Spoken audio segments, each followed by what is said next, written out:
So you're in your RV, you're taking a really nice long road trip, and your refrigerator stops working on propane. What do you do?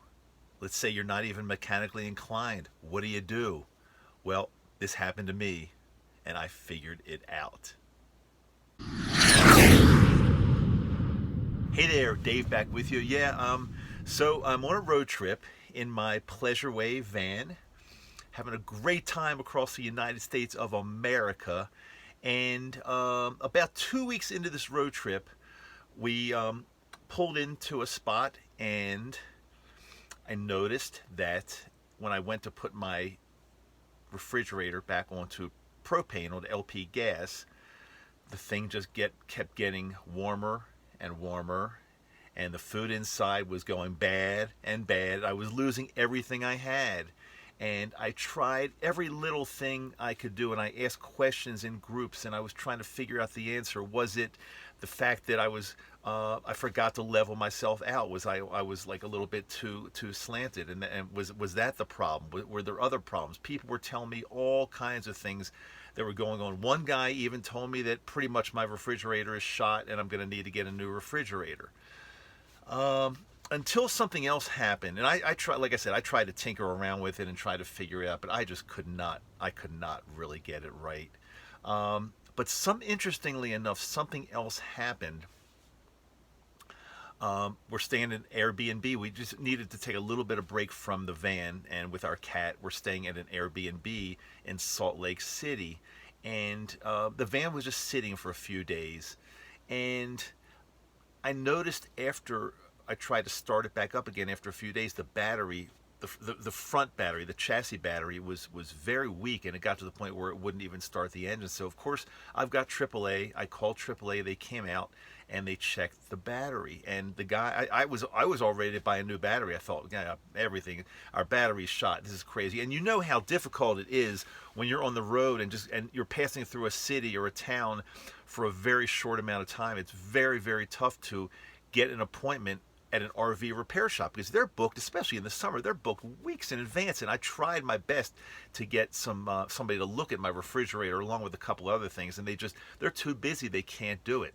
So it was almost a blessing in disguise that the AAA guy came out and noticed that I didn't need a new battery. He put his meter up to it. I did not need a new battery, which I said, again, I was prepared to buy a new battery.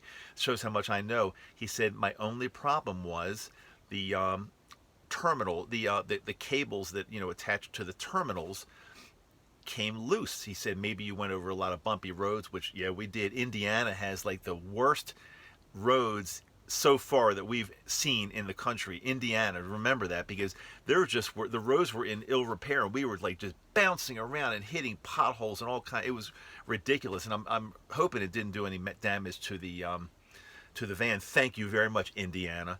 But he said that yeah, all I'm going to do is tighten these terminals here, and you're going to be good to go. And I wasn't even sure the guy was right, so I made him wait for me when.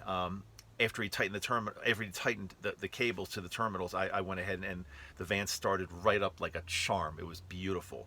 So as he's leaving, he's a really nice guy, and he said, "Is there anything else you want me to look at?" So I'm thinking to myself, well, since you're here and you're like a battery guy, you're a AAA battery guy, can you check my deep cycle battery? For the coach battery. And I said, I might be having a little bit of trouble with that as well. And I knew my refrigerator really wasn't working right. So he said, yeah, I'll check it. So we opened it up. I showed him where it was. We opened it up, and here's what he showed me. Okay, so here's my deep cycle battery.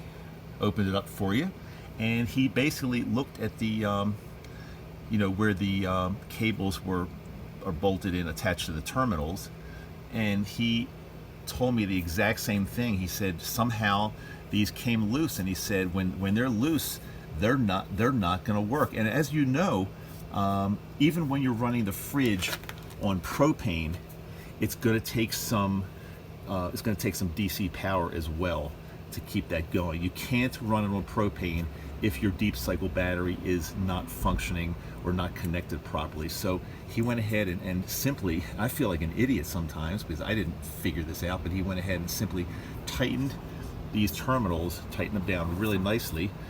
We slid the battery back in, and right after that, after I closed this compartment, let me share with you exactly what happened. Okay, so after we tightened everything up, I was anxious to go ahead and fire up that refrigerator on propane. And I got to tell you something, in a very, very short amount of time, boom, we had ice cold refrigerator. And it was unbelievable, just from this little thing, just from tightening the cables to the terminals, the wires to the terminals. Just in doing that, not only did the fridge start working better on propane, but everything else in the van, it just seemed like I just thought this was a function of the battery. It seemed like the battery was losing charge very quickly. I couldn't keep lights on and things before the thing would go down to would go down from 4 to 3 to 2 to 1 bar. Now, since things are tightened up, it seems to last, no, not forever, but it seems to last as long as it should. So again, I'm not a real handy guy. I'm not a mechanic. I'm not, this stuff doesn't really come naturally to me, but my advice is, a lot of times when we think there's something really wrong, and people, I'm telling you something, people were pretty much telling me I need to get a new refrigerator or I'm screwed and this is wrong, and there's all kind of complicated things that are wrong. It turned out to be the cables were not tightly attached to the battery. So my point in this video is, just go over and make sure, as you're driving, as you're going on a long road trip or any kind of road trip, make sure things, just check everything and just make sure things are in place the way they should be. Tighten up nuts and bolts, and tighten up screws, and just tighten up things, and look around at every single thing that could come loose possibly in your RV, and just do like a little maintenance check, and chances are, I hope the fix is not going to be as complex as you think it may be. Thanks for hanging with me. And by the way, if you haven't done so yet, make sure you subscribe. Make sure you click the little subscribe button, because I got a lot more stuff coming with you. Yoko, my wife, and I, and our cat Boo Boo are traveling across this beautiful country of ours, and we're sharing every single thing we can share with you to make your life in your RV better. Talk to you soon.